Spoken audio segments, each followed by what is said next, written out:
Alright, what's up guys? This is NinjaDeathStrike, finally bringing you the deck profile I promised you when I hit 600 subs. It's taken me a while to get to it, I'm sorry. Just kind of slipped my mind because of Diablo and trying to finish up my Nuzlocke, but here we go. Here is the deck. I am going to be showing off the Dark deck. Kind of mixed opinions. I didn't get a whole lot of comments on what deck you guys wanted to see, but there were a few for Dark, so we're going to take a look at the skeleton list of the Dark deck. As you can see down here, I only have 49 cards, so there's lots of room, extra room in here to build it how you want, but I'm going to be going over the basic cards, and then I'll explain some options for filling in those spots, and hopefully it will be interesting and helpful. So let's take a look at the main card in this set, in this deck. That's going to be Darkrai EX. He's 180 HP basic, which is stupid. His ability, Dark Cloak, pretty handy.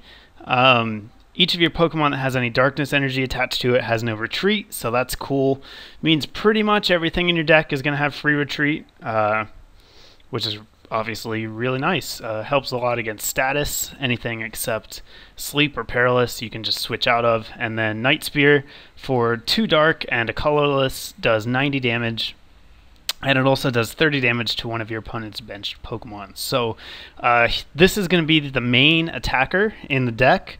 Night Spear might look a little bit underpowered, only hitting for 90 damage, but that 30 on the bench really stacks, and it's fairly easy to set up turns where you're going to be taking multiple KOs with this attack. So the main idea behind this deck is to get this guy powered up as fast as possible, and then just spread damage and cripple your opponent by not only killing their active, but taking out the supporters on their bench too. So this is the main card. As you can see, I have 3 in the deck. 3 is going to be pretty standard for any type of Dark deck.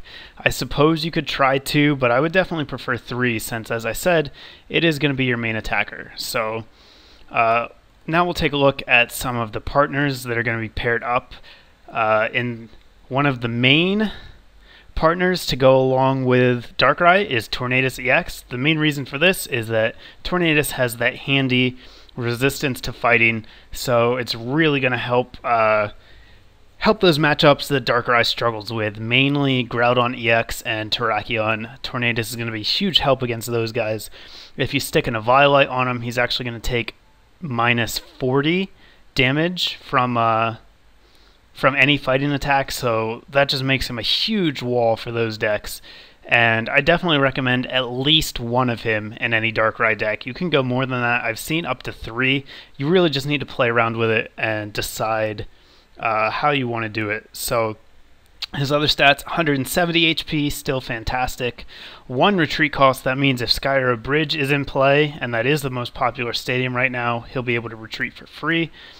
Weakness to lightning kind of hurts, just because eels are still really good in this format, and Zekrom is going to give this guy tons of problems. Luckily, he has 2 fantastic attacks. The first one is Blow Through, which for double colorless energy does 30 damage, and if there's a stadium in play, it does 30 more. So if you put Skyro in play, you can do 60 on turn 1 for just double colorless energy, which really applies early pressure, and can also get some donks if they start with any kind of basic that's pretty much not an EX or Zekrom. They're going to be in trouble. His second attack is also really good. Power Blast does 3 for 100, and you flip a coin. If tails, you have to discard an energy attached to him, so a little bit of a drawback, but definitely not huge. And the fact that it's on a flip means 50% of the time you just get to attack for 100, which is really great. So Tornadus makes a great partner for Darkrai, and I'd play 1, maybe 2 of them, 3 if you really want to go that high. If you do play a few, I definitely suggest putting in Skyro Bridge just to maximize the early pressure that this guy is able to put on. And our second attacking option we have for a partner is going to be good old Mewtwo EX. We all know what this card does. X-Ball is just one of the best attacks in the game right now, and a lot of people speculated that Mewtwo his popularity would kind of drop off with the dark set, and that's true to an extent, but this card is still really, really good, and I would absolutely suggest playing at least one in your deck. You can probably get away with just one. You might want to play two. It's kind of a trade-off between Tornadus and Mewtwo. You generally play two of one and one of the other, but that's up to you. Still, really good card, and obviously he's great at countering himself, which Eels is still going to be playing a couple of these guys, so you're going to want to answer for that. In addition to that, Mewtwo is actually a pretty good card against fighting matchups. If you get an Eviolite on him, he's just going to laugh in Terrakions' face. He hits Groudon for quite a bit too, while not being 2-hit KO'd with Eviolite, of course. So still really, really strong card, and also a good card against some of your bad matchups because of the fighting weakness. So those are going to be the main three attackers. There's a couple other guys we need to talk about, though. The first one is Smeargle. Smeargle has basically become the new Cleffa, just because 38 HP is terrible now because of Darkrai. It is not really safe to play babies anymore, and so Smeargle has kind of replaced Cleffa as the go-to consistency tech. So any deck, any Darkrai deck, you're going to want at least one, though feel free to play more than that if you have the room. 2 or even 3 is not a terrible idea, so I just have one because this is only a skeleton list, but you can certainly add to that amount. And for those of you who don't know what Portrait does, you should by this point, but you get to search your opponent's hand, look at their hand, so it's great for scouting, and then you get to use a supporter you find there. And it doesn't count for the supporter for your turn, so usually Smeargle is going to allow you to use 2 supporters a turn, which is really great, and just helps this deck set up faster and stay consistent throughout the game, so at least one of these should be mandatory. Our other standard support Pokemon is going to be Shaman, good old Shaman from Unleashed. Still a fantastic card.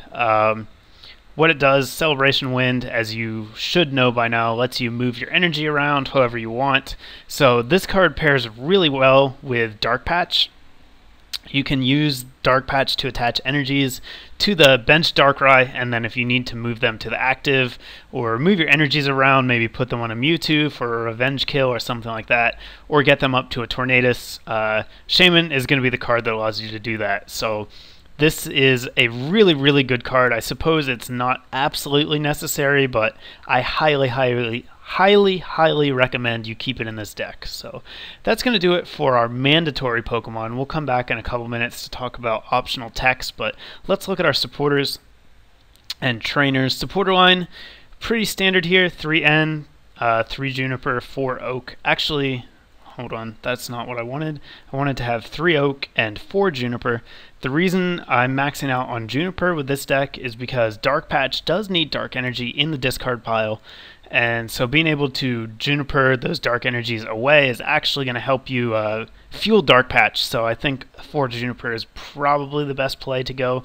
But really, any combination of these 3 supporters is good. If you want to play Bianca, that's not a bad card either, just because you have so many items.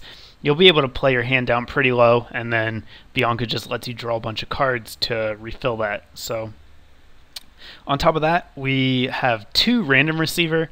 This is just kind of a consistency card that has pretty much replaced Pokegear, at least in any deck that doesn't play Collector. So since we're not using Collector, we have Pokegear instead, and it just lets you flip cards from your deck until you find a supporter and put it into your hand. So it makes this card helps you make sure you have a supporter when you need it, and it's searchable by Junk Arm, which is really good in case you get stuck in a hand with no supporters. Next, for Junk Arm, absolutely necessary. Junk Arm is one of the best cards in the game right now. Every deck should have 4, so not really going to talk about that at all. Catcher, I have 3. Feel free to put 4 if you want. 4 catcher is never bad. I wouldn't go lower than 3 though. Same with Dark Patch. There's only 3 in the skeleton list, but you certainly would not be out of bounds to play a 4th. It's up to you, however you want to do it. 3 or 4 is going to be the play here though. Whoops. Alright. Sorry. Put this back here.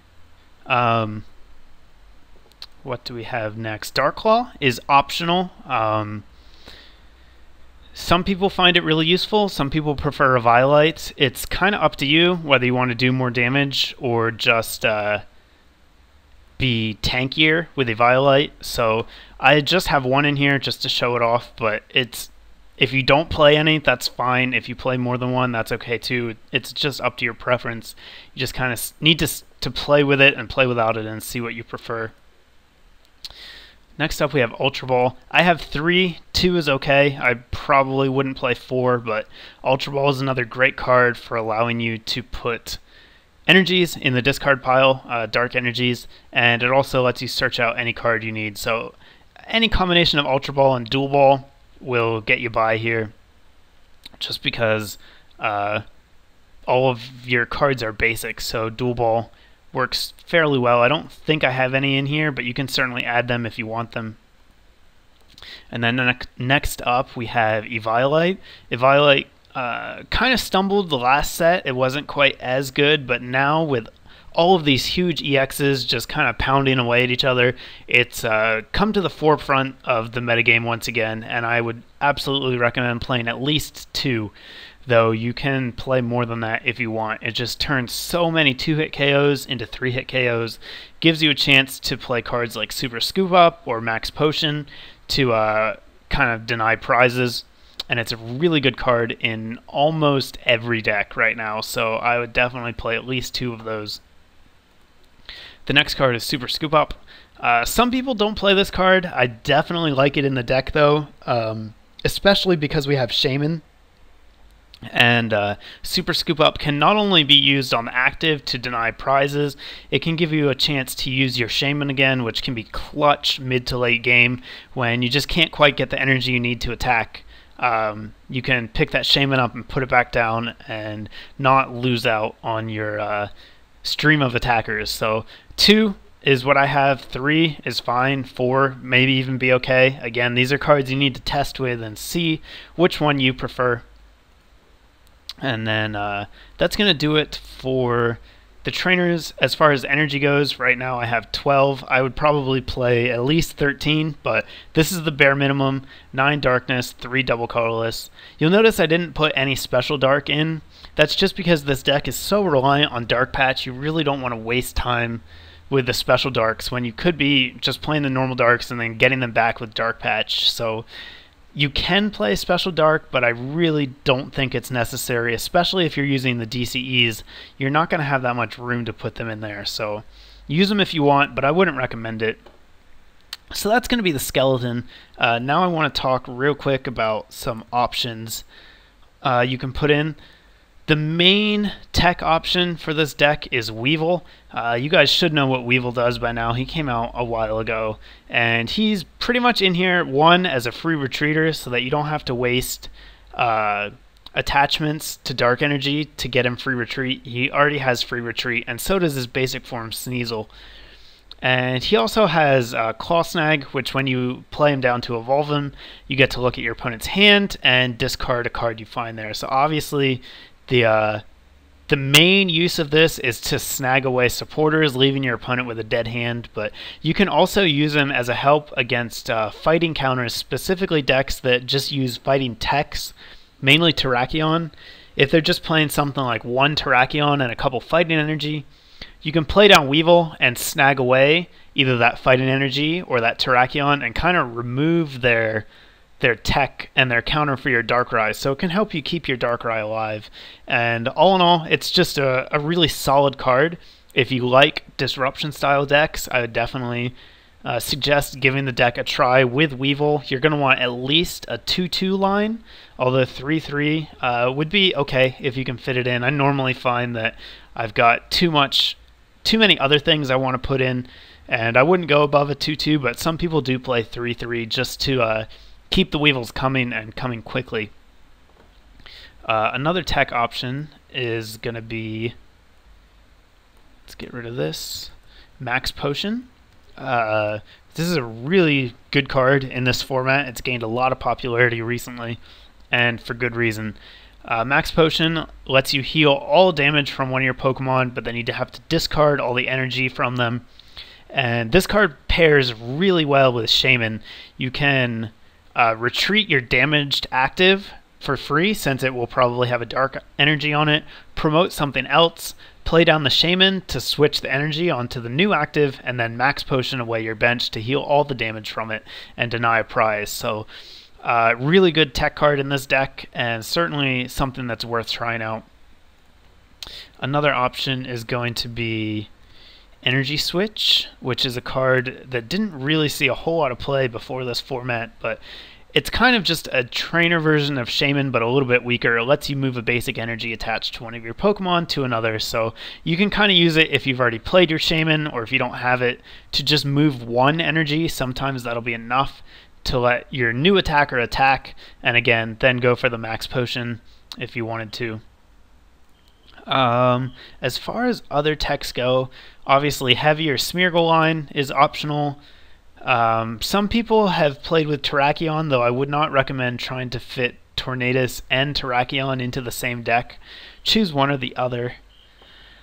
The other techs are probably going to be items. Really, any kind of healing item is a decent option. I guess there's one more tech I should talk about here, and it's actually a combo of two different things that pair together pretty well.